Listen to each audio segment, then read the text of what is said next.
The Lost World by Sir Arthur Conan Doyle. Chapter 4. It's just the very biggest thing in the world. Hardly was it shut when Mrs. Challenger darted out from the dining room. The small woman was in a furious temper. She barred her husband's way like an enraged chicken in front of a bulldog. It was evident that she had seen my exit, but had not observed my return. "You brute, George!" she screamed. "You've hurt that nice young man!" He jerked backwards with his thumb. "Here he is, safe and sound behind me." She was confused, but not unduly so. "I am so sorry, I didn't see you." "I assure you, madam, that it is all right." "He has marked your poor face. Oh, George, what a brute you are! Nothing but scandals from one end of the week to the other. Everyone hating and making fun of you. You've finished my patience. This ends it." "Dirty linen," he rumbled. "It's not a secret," she cried.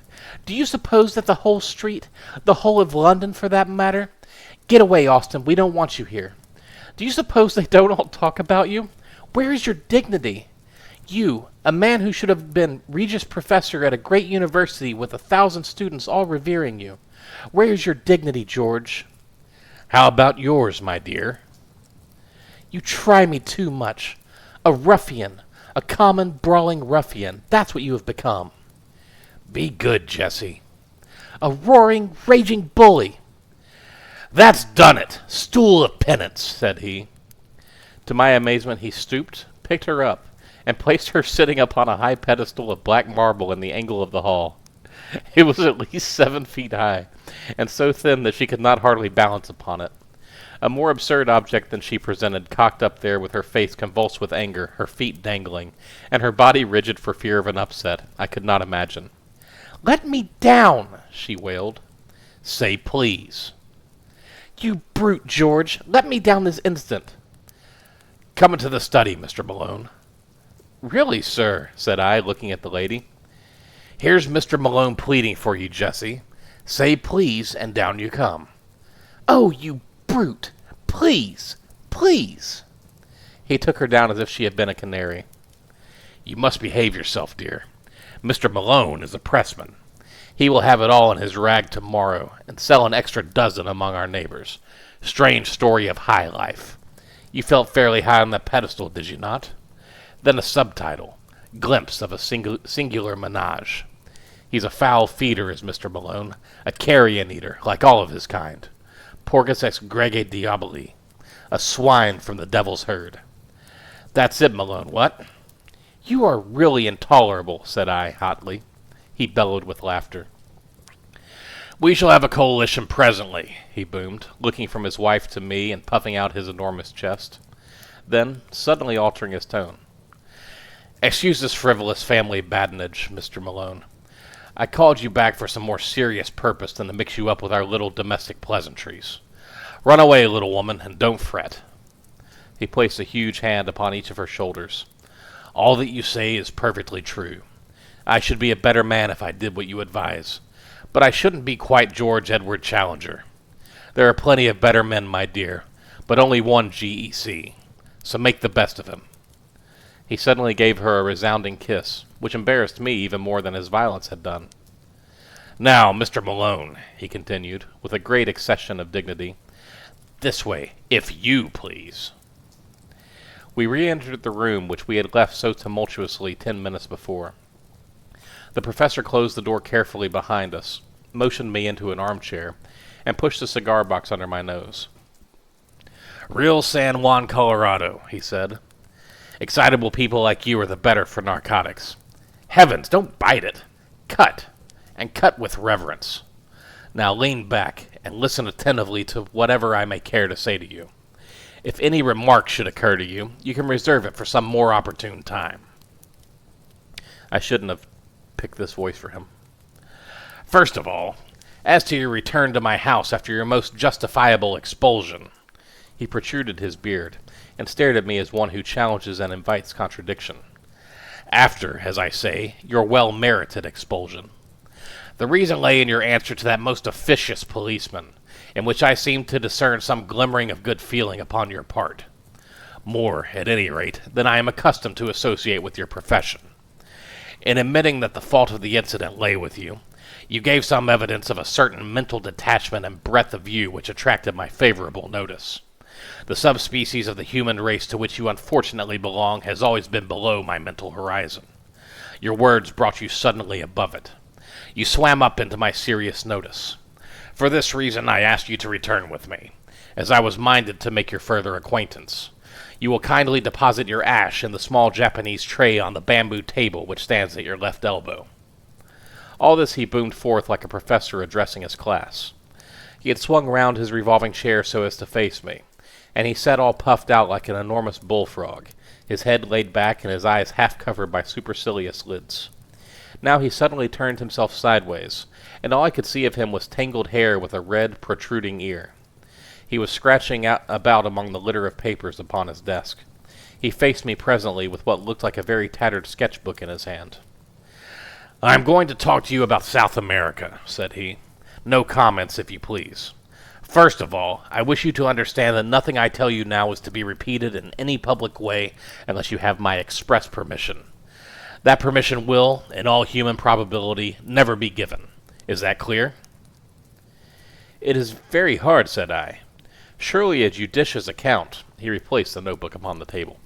"That ends it," said he. "I wish you a very good morning." "No, no," I cried. "I submit to any conditions. So far as I can see, I have no choice." "None in the world," said he. "Well, then, I promise." "Word of honor?" "Word of honor." He looked at me with doubt in his insolent eyes. "After all, what do I know about your honor?" said he. "Upon my word, sir," I cried angrily, "you take very great liberties. I have never been so insulted in my life." "That's been a pretty chill life," he said. He seemed more interested than annoyed at my outbreak. "Round-headed," he muttered. "Brachycephalic, gray-eyed, black-haired, with suggestion of the Negroid. Celtic, I presume?" "I am an Irishman, sir." "Irish? "Yes, sir." "That, of course, explains it. Let me see. You have given me your promise that my confidence will be respected. That confidence, I may say, will be far from complete, but I am prepared to give you a few indications which will be of interest. In the first place, you are probably aware that 2 years ago I made a journey to South America, one which will be classical in the scientific history of the world. The object of my journey was to verify some conclusions of Wallace and of Bates, which could only be done by observing their reported facts under the same conditions in which they had themselves noted them. If my expedition had no other results, it would still have been noteworthy. But a curious incident occurred to me while there which opened up an entirely fresh line of inquiry. You are aware, or probably, in this half-educated age, you are not aware, that the country around some parts of the Amazon is still only partially explored, and that a great number of tributaries, some of them entirely uncharted, run into the main river. It was my business to visit this little-known back country and to examine its fauna, which furnished me with the materials for several chapters for that great and monumental work upon zoology which will be my life's justification. I was returning, my work accomplished, when I had occasion to spend a night at a small Indian village at a point where a certain tributary, the name and position of which I withhold, opens into the main river. The natives were Kukama Indians, an amiable but degraded race, with mental powers hardly superior to the average Londoner. I had effected some cures among them upon my way up the river, and had impressed them considerably with my personality, so that I was not surprised to find myself eagerly awaited upon my return. I gathered from their signs that someone had urgent need of my medical services, and I followed the chief to one of his huts. When I entered, I found that the sufferer to whose aid I had been summoned had that instant expired. He was, to my surprise, no Indian, but a white man.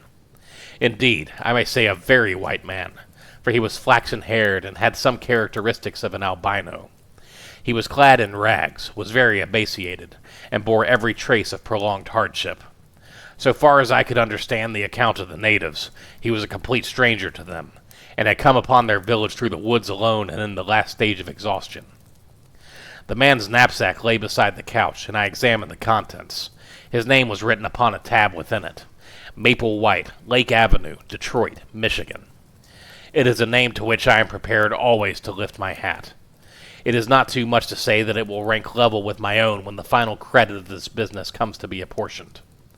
From the contents of the knapsack, it was evident that this man had been an artist and poet in search of effects. There were scraps of verse. I do not profess to be a judge of such things, but they appeared to me to be singularly wanting in merit. There were also some rather commonplace pictures of river scenery, a paint box, a box of colored chalks, some brushes, that curved bone which lies upon my inkstand, a volume of Baxter's Moths and Butterflies, a cheap revolver, and a few cartridges. Of personal equipment, he either had none or he had lost it in his journey. Such were the total effects of this strange American bohemian. I was turning away from him when I observed that something projected from the front of his ragged jacket. It was this sketchbook, which was as dilapidated then as you see it now. Indeed, I can assure you that a first folio of Shakespeare could not be treated with greater reverence than this relic has been since it came into my possession. I hand it to you now, and I ask you to take it page by page and to examine the contents. He helped himself to a cigar and leaned back with a fiercely critical pair of eyes, taking note of the effect which this document would produce. I had opened the volume with some expectation of a revelation, though of what nature I could not imagine. The first page was disappointing, however, as it contained nothing but the picture of a very fat man in a pea jacket, with the legend, "Jimmy Culver on the mailboat," written beneath it. There followed several pages which were filled with small sketches of Indians and their ways.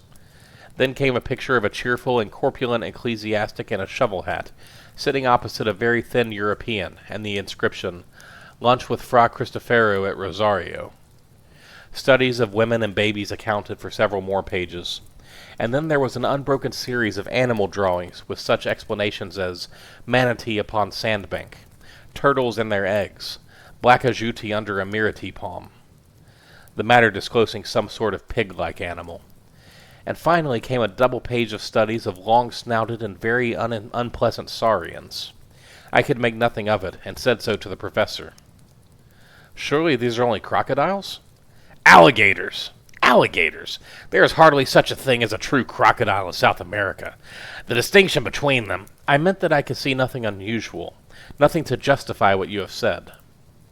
He smiled serenely. "Try the next page," said he. I was still unable to sympathize. It was a full-page sketch of a landscape roughly tinted in color, the kind of painting which an open-air artist takes as a guide to a future more elaborate effort. There was a pale green foreground of feathery vegetation, which sloped upwards and ended in a line of cliffs, dark red in color, and curiously ribbed like some basaltic formations which I had seen. They extended in an unbroken wall right across the background. At one point was an isolated pyramidal rock, crowned by a great tree, which appeared to be separated by a cleft from the main crag. Behind it all, a blue tropical sky. A thin green line of vegetation fringed the summit of the ruddy cliff. "Well?" he asked. "It is no doubt a curious formation," said I, "but I am not geologist enough to say that it is wonderful." "Wonderful?" he repeated. "It is unique. It is incredible. No one on earth has ever dreamed of such a possibility. Now the next." I turned it over and gave an exclamation of surprise. There was a full-page picture of the most extraordinary creature that I had ever seen. It was the wild dream of an opium smoker, a vision of delirium. The head was like that of a fowl, the body that of a bloated lizard. The trailing tail was furnished with upward-turned spikes, and the curved back was edged with a high serrated fringe, which looked like a dozen cocks' wattles placed behind each other. In front of this creature was an absurd mannequin, or dwarf, in human form, who stood staring at it. "Well, what do you think of that?" cried the professor, rubbing his hands with an air of triumph. "It is monstrous, grotesque. But what made him draw such an animal?" "Trade gin, I should think." "Oh, that's the best explanation you can give it, is it?" "Well, sir, what is yours?" "The obvious one, that the creature exists, that is actually sketched from the life." I should have laughed, only that I had a vision of our doing another Catherine wheel down the passage. "No doubt," said I. "No doubt," as one humors an imbecile. "I confess, however," I added, that this tiny human figure puzzles me. If it were an Indian, we could set it down as evidence of some pygmy race in America, but it appears to be a European in a sun hat. The professor snorted like an angry buffalo, which incidentally is how Nadia snorts when she wants her dinner and I'm taking too long. "You really touch the limit," said he. "You enlarge my view of the possible. Cerebral paresis, mental inertia. Wonderful." He was too absurd to make me angry. Indeed, it was a waste of energy, for if you were going to be angry with this man, you would be angry all the time. I contented myself with smiling wearily. "It struck me that the man was small," said I. "Look here," he cried, leaning forward and dabbing a great hairy sausage of a finger onto the picture. "You see that plant behind the animal? I suppose you thought it was a dandelion or a Brussels sprout. What? Well, it is a vegetable ivory palm, and they run to about 50 or 60 feet. Don't you see that the man is put in for a purpose? He couldn't really have stood in front of that brute and lived to draw it. He sketched himself in to give a scale of heights. He was, we will say, over 5 feet high. The tree is 10 times bigger, which is what one would expect." "Good heavens!" I cried. "Then you think the beast was... Why, Carrying Cross Station would hardly make a kennel for such a brute." "Apart from exaggeration, he is certainly a well-grown specimen," said the professor complacently. "But," I cried, "surely the whole experience of the human race is not to be set aside on account of a single sketch." I had turned over the leaves and ascertained that there was nothing more in the book. A single sketch by a wandering American artist who may have done it under hashish, or in the delirium of fever, or simply in order to gratify a freakish imagination. You can't, as a man of science, defend such a position as that. For answer, the professor took a book down from a shelf. "This is an excellent monograph by my gifted friend, Ray Lancaster," said he. "There is an illustration here which would interest you. Ah, yes, here it is. The inscription beneath it runs, 'Probable appearance in life of the Jurassic dinosaur Stegosaurus. The hind leg alone is twice as tall as a full-grown man.' Well, what do you make of that?" He handed me the open book. I started as I looked at the picture. In this reconstructed animal of a dead world, there was certainly a very great resemblance to the sketch of the unknown artist. "That is certainly remarkable," said I. "But you won't admit that it is final?" "Surely it might be a coincidence, or this American may have seen a picture of the kind and carried it in his memory. It would be likely to recur to a man in a delirium." "Very good," said the professor indulgently. "We leave it at that. I will now ask you to look at this bone." He handed over the one which he had already described as part of the dead man's possessions. It was about 6 inches long and thicker than my thumb, with some indications of dried cartilage at one end of it. "To what known creature does that bone belong?" asked the professor. I examined it with care and tried to recall some half-forgotten knowledge. "It might be a very thick human collarbone," I said. My companion waved his hand in contemptuous deprecation. "The human collarbone is curved. This is straight. There is a groove upon its surface showing that a great tendon played across it, which could not be the case with a clavicle." "Then I confess that I don't know what it is." "You need not be ashamed to expose your ignorance, for I don't suppose the whole South Kensington staff could give a name to it." He took a little bone the size of a bean out of a pill box. "So far as I am a judge, this human bone is the analog of the one which you hold in your hand. That will give you some idea of the size of the creature. You will observe from the cartilage that this is no fossil specimen, but recent. What do you say to that?" "Surely in an elephant." He winced as if in pain. Don't talk of elephants in South America, even in these days of board schools." "Well," I interrupted, "any large South American animal. A tapir, for example." "You may take it, young man, that I am versed in the elements of my business. This is not a conceivable bone either of a tapir or of any other creature known to zoology. It belongs to a very large, a very strong, and, by all analogy, a very fierce animal which exists upon the face of the earth, but has not yet come under the notice of science. You are still unconvinced?" "I am at least deeply interested." "Then your case is not hopeless. I feel that there is reason lurking in you somewhere, so we will patiently grope round for it. We will now leave the dead American and proceed with my narrative. You can imagine that I could hardly come away from the Amazon without probing deeper into the matter. There were indications as to the direction from which the dead traveler had come. Indian legends would alone have been my guide, for I found that rumors of a strange land were common among all the riverine tribes.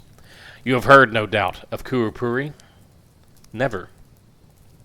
Kurupuri is the spirit of the woods, something terrible, something malevolent, something to be avoided.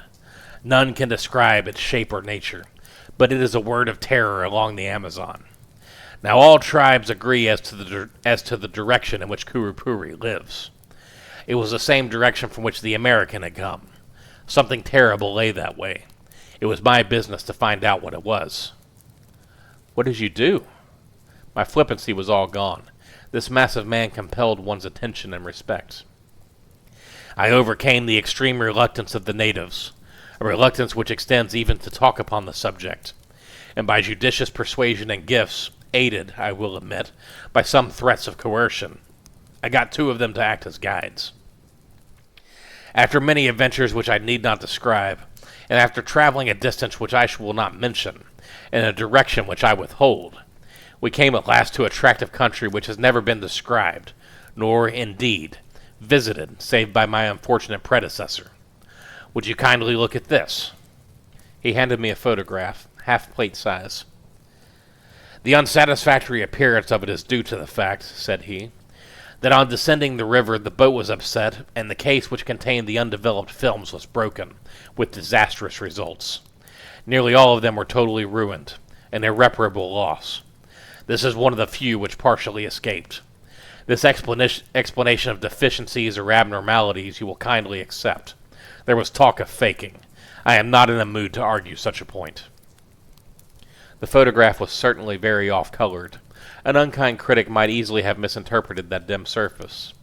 It was a dull gray landscape, and as I gradually deciphered the details of it, I realized that it represented a long and enormously high line of cliffs, exactly like an immense cataract seen in the distance, with a sloping, tree-clad plain in the foreground.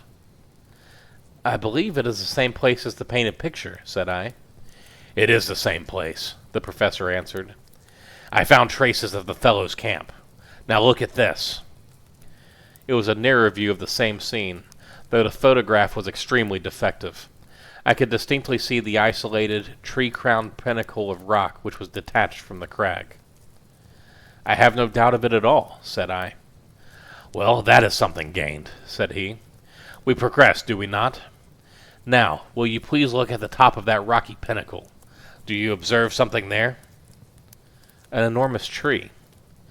But on the tree? A large bird, said I. He handed me a lens. Yes, I said, peering through it. A large bird stands on the tree. It appears to have a considerable beak. I should say it was a pelican.